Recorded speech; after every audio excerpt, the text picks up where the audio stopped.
Hello, Terminali students, and welcome. Today, we are diving headfirst into a really big question, one that sits at the very heart of the English-speaking worlds today. Who gets to tell our stories? We're going to explore that powerful and, let's be honest, often complicated relationship between our voices, our identities, and how we end up being represented. This question from publisher Liz Francis really just gets right to the core of what we're talking about today. I mean, just think about it for a second. The fight to be represented is, in many ways, a fight for freedom. It's the freedom to say who you are, to be seen, to be heard. That is what's really at stake here. Okay, so let's put this into context for you. Everything we're covering today connects directly to your AMC program. We're working within Theme 3, which is all about how identity gets expressed. And more specifically, we're focusing on Axis 1, identity and diversity. Now, this isn't just some abstract theory, Mastering this is absolutely crucial for your baccalaureate, where you'll have to show you can analyze how culture both shapes and challenges who we are. So this is our guiding question for today. This is what we're going to keep coming back to. Are things like books, movies, and the news just mirrors? Do they simply reflect the diverse world we live in? Or are they more like molds, actively shaping our identities and maybe sometimes forcing people into narrow, restrictive boxes? That's what we're going to unpack. So here's our game plan. We're going to tackle this in 3 parts. We'll look at literature, then cinema, and finally the media. And I want you to pay close attention to this structure because it's not just for today. It's a great model you can use for your own essays and analyses. All right, first up, let's talk about the power of the written word. For centuries, literature has been a kind of battleground for identity.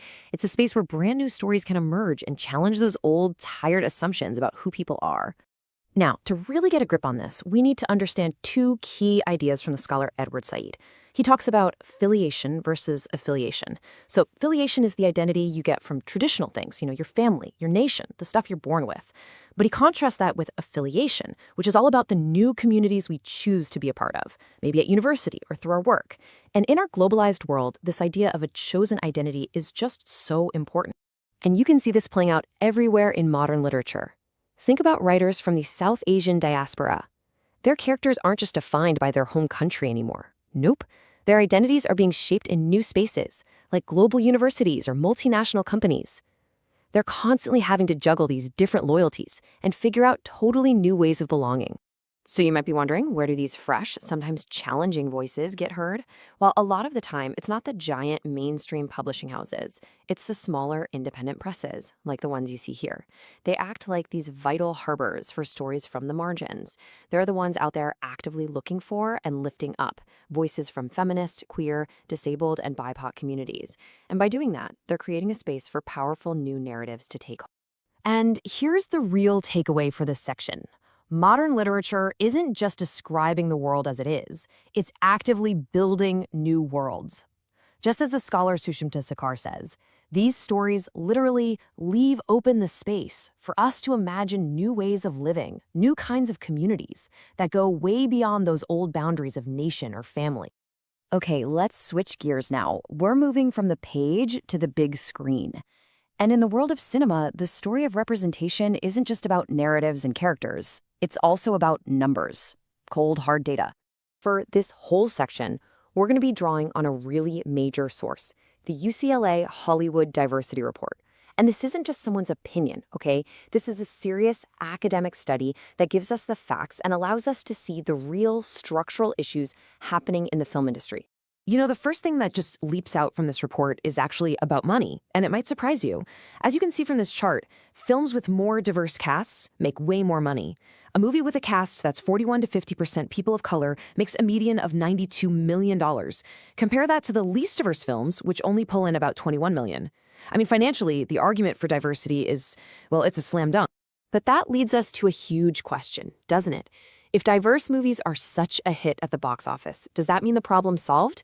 Is representation in Hollywood totally fair and equitable now? Does more money automatically mean more opportunity for everyone? Yeah. Unfortunately, the data on who actually gets to be the star tells a very, very different story. Just look at these numbers. You see 42 white male leads, 35 white female leads, and then the numbers just plummet for every other group. But the most shocking number on here? In 2024, there were 0 major films with an Asian female lead. 0. It just proves that even when diversity sells tickets, massive barriers still exist right at the very top. Okay, for our last section, let's turn our attention to the news media. So if literature imagines new worlds and cinema reflects our current world, the news claims to show us reality. But we really have to ask ourselves, whose reality are we actually seeing? To really understand the media, we have to talk about a concept called framing.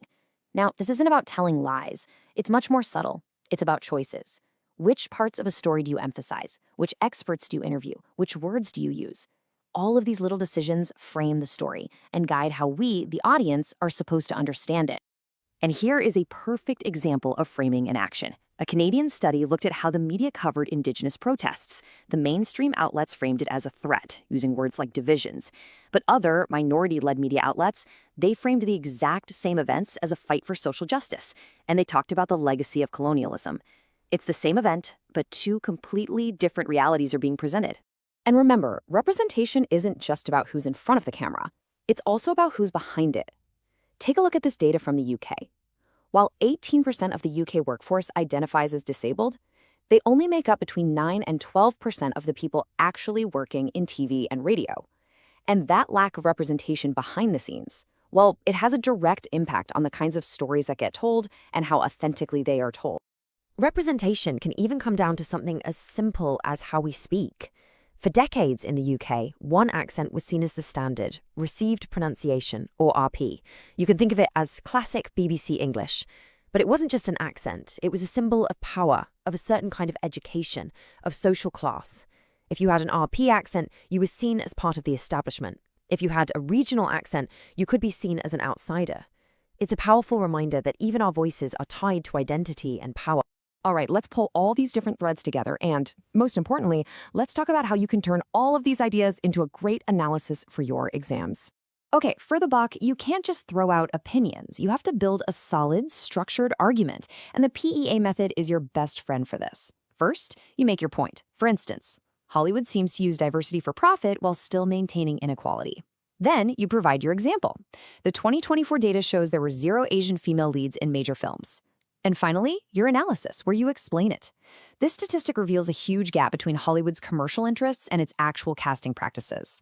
PEA, point, example, analysis. Use this and your arguments will be so much more persuasive. So let's go back to our big question.